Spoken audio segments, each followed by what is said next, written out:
2025 a été le début d'un nouveau partenariat pour moi. Un partenariat qui me tient énormément à cœur.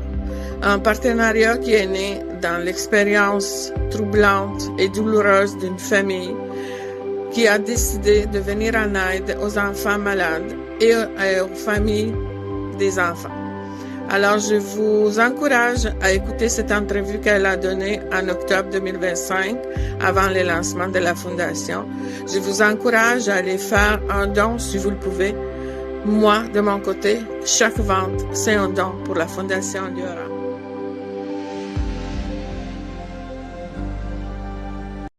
Bonjour, ce n'est pas une publicité, mais plutôt une invitation. Nous allons vous parler d'un projet qui nous tient à cœur.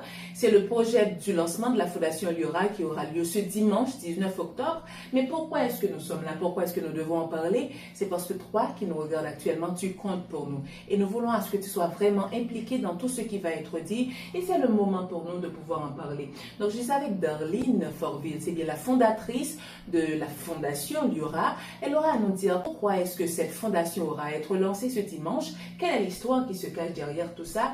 Donc, je vous invite à prendre part et ce sera tout de suite.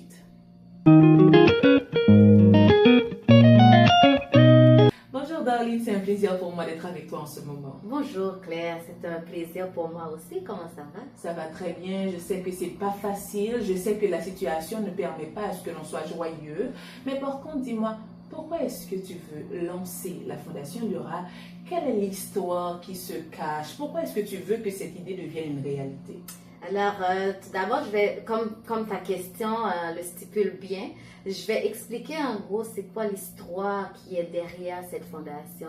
Alors, comme le nom de la Fondation Liora, c'est le nom de ma petite fille qui est née en 2018 avec une maladie très rare du foie appelée atrésie des voies biliaires. Et depuis lors, elle est constamment hospitalisée avec des opérations. On a eu une grosse chirurgie, elle et moi, où je lui ai donné un morceau de mon foie parce que moi, j'étais impuissante face à sa maladie. Et quand on m'avait dit qu'il y avait un moyen de la sauver, elle était sur la liste d'attente d'un organe, mais elle était devenue trop malade où son cœur s'est arrêté même 17 fois aux soins intensifs. C'était trop pour moi et il n'y avait même pas espoir. Mais j'avais quand même décidé de lui donner un morceau de mon foie, lequel lui a permis de vivre. Elle m'a donné 3 belles années après. Même si elle est plus là avec nous, c'est pas à cause de cette maladie, mais quand même, elle était là, elle était joyeuse, elle était une belle âme. Donc, c'est de là qu'est venue l'idée de la fondation, avec tout ce que j'ai traversé avec elle, mon mari et moi, ma famille, mes proches, tout le monde qui ont connu Liora, qui ont vécu, qui ont marché à mes côtés, ils peuvent témoigner de tout ce que nous avons traversé. C'était pas facile. Liora avait moi, mon mari avec lui, et puis notre famille, on la soutenait, mais malheureusement, les hôpitaux aussi la soutenaient, mais malheureusement, nous en tant que parents, c'était très rare. Pour ne pas dire jamais, c'était très rare qu'une personne nous approche et nous demande « Mais toi, maman, comment ça va? Est-ce que tu t'en sors? Comment va ton moral? Ou toi, papa, est-ce que ça va? » C'était très difficile. Alors, c'est de là qu'est venue l'idée. Et j'entends tout le temps ma petite fille dans ma tête qui me dit « Maman, ne t'arrête pas, continue. Ta mission sur cette terre, c'est vraiment d'aider les gens. » J'ai toujours aimé faire ça. Même avec mon enfant malade, je trouvais des moyens pour aider les gens. Alors oui, je veux briser cet isolement où les parents qui vivent avec des enfants gravement malades n'ont personne pour leur aider. Eux, ils sont là à fond avec leurs enfants, mais personne ne les aide, eux. Alors je veux venir avec la Fondation Liora pour apporter une aide financière, un soutien moral ou un répit à ces parents-là. Donc, c'est vraiment de ma petite fille, de tout ce que j'ai vécu, on va dire, de mon vécu, qu'est née la Fondation Liora. Effectivement, mais tu vois, tu le racontes brièvement, mais je suis sûre que ces années n'ont pas été faciles et que ça a fallu du courage pour pouvoir tenir encore aujourd'hui et même lancer cette fondation. Mais dis-moi, est-ce que vous avez une certaine démarche pour que les parents puissent obtenir de l'aide en provenance de la subvention, de la fondation, pardon. Est-ce qu'il y a une démarche à suivre et comment est-ce que les parents vont pouvoir obtenir cette aide-là? C'est une très belle question. Et effectivement, alors pour qu'une famille reçoive une aide, une subvention de la part de la fondation, il y a des critères. Alors les critères, c'est sûr qu'il faut passer par un travailleur social. Donc à chaque enfant qui est malade grave, ils ont un travailleur social assigné à leur dossier. Donc, nous demandons à leurs parents de contacter un travailleur social qui, eux, vont contacter la fondation. Et si cet enfant ou cette famille-là, selon leurs moyens économiques, la façon dont ils prennent soin de l'enfant, leur implication par rapport à la maladie, comme je vous dis, c'était un vécu. Je connais par quoi passent ces parents-là. Alors oui, s'ils rentrent dans les critères, oui, nous allons pouvoir leur donner une subvention. Mais ils doivent contacter le travailleur social, puis nous, on va donner plus d'informations à l'avenir au travailleur social.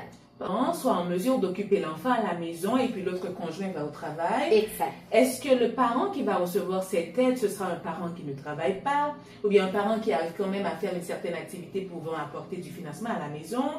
Dis-moi un peu plus à propos de cela. En fait, c'est plus vraiment le moyen économique de la famille doit être vraiment réduit à un niveau où l'un des parents ne travaille pas. Parce que c'est pour ça que nous, on vient apporter l'aide. C'est pour l'enfant, pour que l'enfant soit le plus à l'aise possible, reçoive le plus d'attachement et aussi de temps de ses parents. On ne veut pas que les enfants restent à l'hôpital. Je sais que les infirmières, les docteurs, ils font un très bon travail, mais ils ne peuvent pas remplacer les parents. OK? Donc, les enfants, ils ont besoin de ce sentiment de sécurité de la part de leurs parents pendant qu'ils traversent ces épreuves-là. Alors, il faut que au moins l'un des parents ne travaille pas, soit avec l'enfant, puis nous, on va venir combler ces besoins-là. Parce qu'on sait, dans la vie courante, un seul revenu n'est pas suffisant. Alors oui, l'autre parent, il peut aller travailler, mais celui qui ne travaille pas, nous, on vient combler. Soit par une aide en payant soit le mortgage ou le loyer, ou soit les assurances ou les épiceries. Ben, il y a plusieurs types de subventions qu'on peut offrir selon les moyens et selon les critères. C'est pour ça que j'ai dit, il faut contacter la travailleuse sociale et après, eux, ils vont nous contacter, puis on va s'asseoir, on va trouver des chemins d'entente et voir si ça répond aux critères. C'est vraiment à l'avenir que tout ça va. Je ne vais pas vraiment tout stipuler parce qu'il y a beaucoup de règles qui vont s'appliquer. Et je suis sûre que ce ne sera pas qu'un soutien financier, mais ce sera aussi un soutien moral. Oui. Parce que des fois, ça ne va pas dans la tête. Le parent souffre, mais il n'arrive pas à parler, il n'arrive pas à s'exprimer. Parce que tout simplement, on se focalise sur l'état de santé de l'enfant. C'est ça. Et par contre, le parent, il est détruit parfois. Il est détruit, anéanti. Des fois, ils sont en dessous de l'eau, puis ils n'arrivent pas à respirer sans aucun sauveteur pour les aider à s'en sortir de ces impasses-là.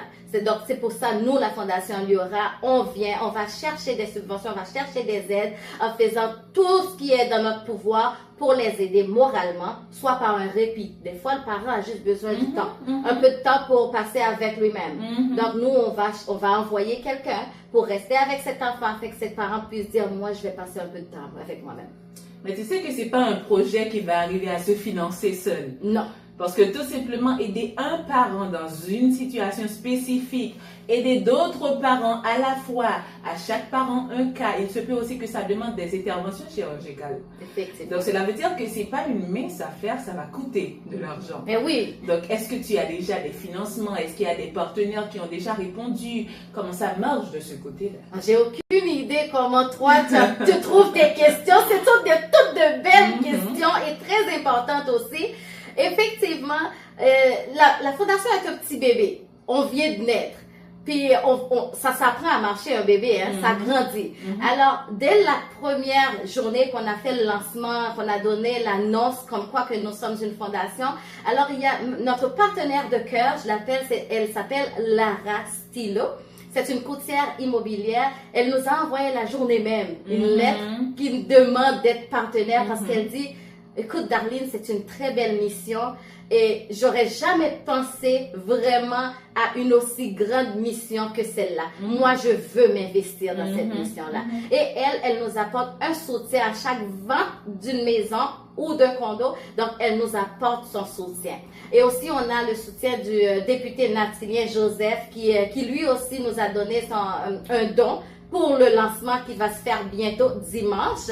Et nous espérons vraiment trouver plus de partenaires. Nous faisons appel à la communauté, à votre cœur. Pensez vraiment aux enfants malades avec des parents détruits, avec des parents impuissants face à cette situation qu'ils vivent en ce moment, soit à l'hôpital, soit à la maison.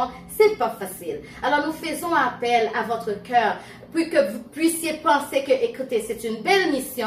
Moi, je vais donner des dons récurrents ou ponctuels, ou je vais juste donner un don par année. Mais c'est pas juste l'argent. On a besoin des bénévoles. On a besoin de beaucoup de ressources qu'on n'en a pas encore. Comme je vous dis, c'est un bébé. On a besoin de vous pour arriver à bout, pour arriver à notre objectif et à notre mission. Un projet qui va commencer officiellement ce dimanche. Est-ce qu'il y a une invitation à lancer? Est-ce que tout le monde peut venir? Est-ce que tout le monde pourra accéder à l'espace? C'est quoi les critères pour pouvoir y arriver? Ou est-ce qu'on pourra réserver son ticket? Dis-nous comment est-ce qu'on peut le faire. Ben oui, mon plus grand rêve, mon plus grand objectif, on va dire, c'est de voir cette salle remplie. Ouais. Je vous invite tous à venir. Le billet, c'est 30 $ et ce sera à Mirabel. Alors, si vous ne pouvez pas venir, soit parce que vous êtes dans un autre pays, vous pouvez quand même acheter un billet ou faire un don. Et automatiquement, vous recevrez un email avec un lien Zoom qui vous permettra de visionner l'événement. Mais aussi, si vous pouvez venir, je vous invite à le faire parce que sans vous, ce lancement ne pourra pas se faire. On a besoin de votre présence. Il y aura de beaux témoignages, il y aura des artistes invités, il y aura de belles prestations, un cocktail dînatoire où on va partager ensemble et où on va parler ensemble, où vous allez vraiment connaître en fond l'histoire de la fondation et la mission, les budgets, tout ce que nous aurons à faire durant l'avenir. Un projet noble qui demande beaucoup de sacrifices pour pouvoir arriver au niveau où l'on va sauver des enfants malades, sauver aussi des parents d'enfants malades parce que le véritable combat se mène avec les parents. Donc si vous êtes touché par cette cause, c'est bien le moment de pouvoir aider. Aider par ce que vous avez. Aider en invitant d'autres à faire de même. Aider en achetant votre ticket. Le prochain rendez-vous, c'est pour dimanche à Mirabel à partir de 5h. Pour plus d'informations, vous pouvez nous contacter au numéro qui apparaît en bas de l'écran. Et on vous dit au revoir, à bientôt. Merci Darlene. Merci à toi Claire. On ne va pas oublier de vous demander de partager aussi cette vidéo pour que le monde entier puisse être au courant de la mission que nous on mène. Et aussi pour faire un don, vous aurez le lien aussi juste en bas de cette vidéo. Vous pouvez tout simplement cliquer sur ce lien et vous pourrez cotiser ou partager. Merci Claire. Ça a été un plaisir de partager avec vous. Merci Darlene. Allez, n'oubliez pas, aider les enfants, sauver des vies, sauver des parents. On vous dit au revoir et à très bientôt. Bye bye.